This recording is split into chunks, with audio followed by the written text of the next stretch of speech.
Hey everyone, welcome back to the Outdoor World. In today's video, I want to do a review on this arrow I've been shooting for a little while called the Sawtooth. From a new company that launched a few months ago back in 2025 called K2 Arrow Co.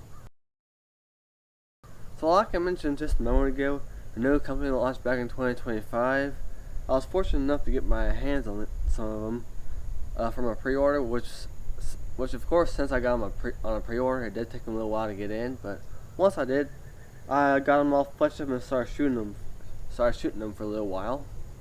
But before I dive down that rabbit trail, I do want to talk about the specs of these arrows right quick. So, they have two arrows they're currently selling right now. The Sawtooth, which is what I'm shooting, of course, and another one called the Wasatch. And the Wasatch is a 5mm and the Sawtooth is a 4mm, and they both have a 2K weave on them, which from my understanding no other arrow company in the world has gotten there that straight so far, yet, but K2 did it, and I'm super impressed and happy with what they've been able to pull off so far.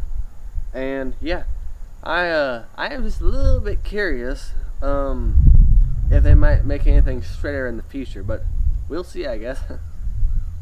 Also, I know with these areas on the website, they do say this, but I've actually gotten to experience it firsthand how durable these areas are. Of course, I haven't shot the Wasatch, but they say the same thing for both of them. They're very, very durable and tough, and I for one have gotten to experience that by accidentally shooting one of my arrows. Which, granted, I don't think this is the same arrow I shot into the oak tree with. I shot into the tree with, although it might be, since this fletching right here is a little bit messed up. But anyways, yeah, I know you're not supposed to shoot into an oak tree or any tree, granted, but apparently I'm a thumb button guy. Have shot those for quite a while, and I'm just now starting to kind of get used to hinge releases. And well, my hinge release was a little bit too hot, and it went off a little bit sooner than I was anticipating, and so therefore my arrow got wedged into a tree.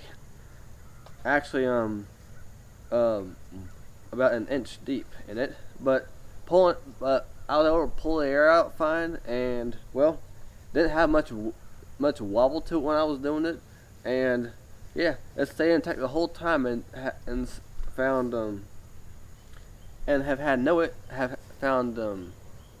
I found no injuries or experienced any failures with the arrow afterward. So I'm super happy about that. Also with the componentry, so I know a lot of you out there don't necessarily like 4mm, which is the one I'm shooting, by the way, just because it's super hard to find good componentry for them.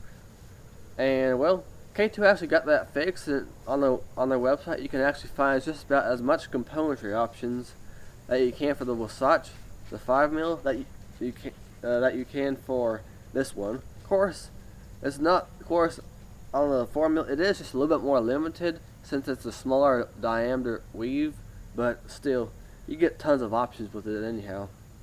And speaking of the components, so I believe K2 offers about 3 different types of materials for their inserts.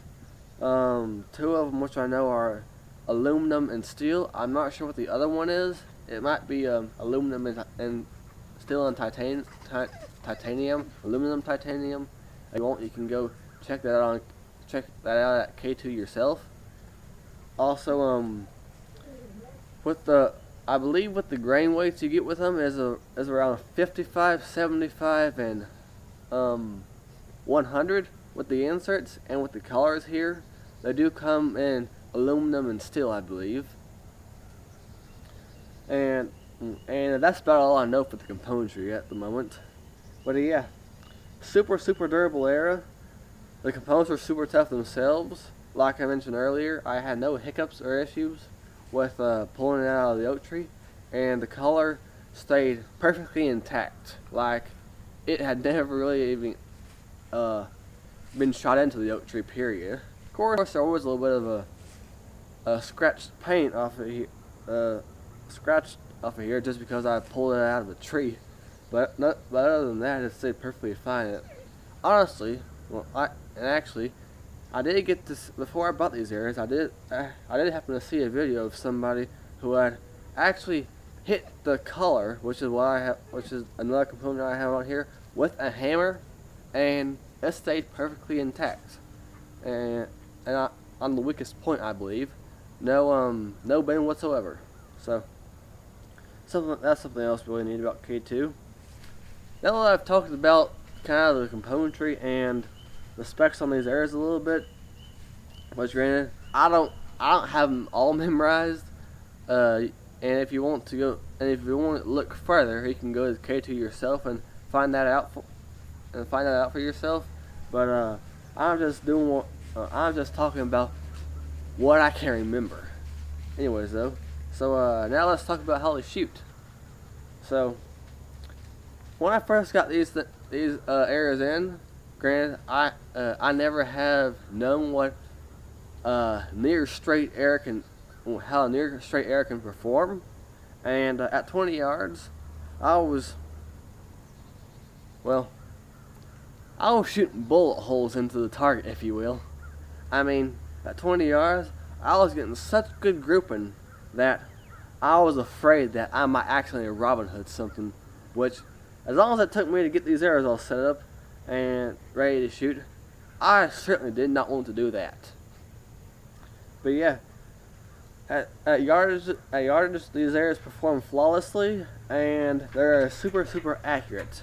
And I've actually got them set up for my hunting arrows. I've put fixed blade broadheads on some of them, and they perform almost, I'd say, better than they have with my field points, which I'm very astonished with. Even considering I only have a 2-degree helical on my fletchings here, but then again, that's not important. What we're talking about is the air here. But yeah, overall, I've had this arrow for about maybe a month now, getting to shooting and everything, and yeah, so far I'm super happy with the air company and the arrows that I'm shooting, and I can't wait to see what else will come out within the future. And yeah, that's kind of my review on these K2 arrows. Also, if you like this video, like and subscribe. I'm currently trying to reach 500 subscribers, and any support will be greatly appreciated. And yeah, stay tuned for more on Ian's Outdoor World.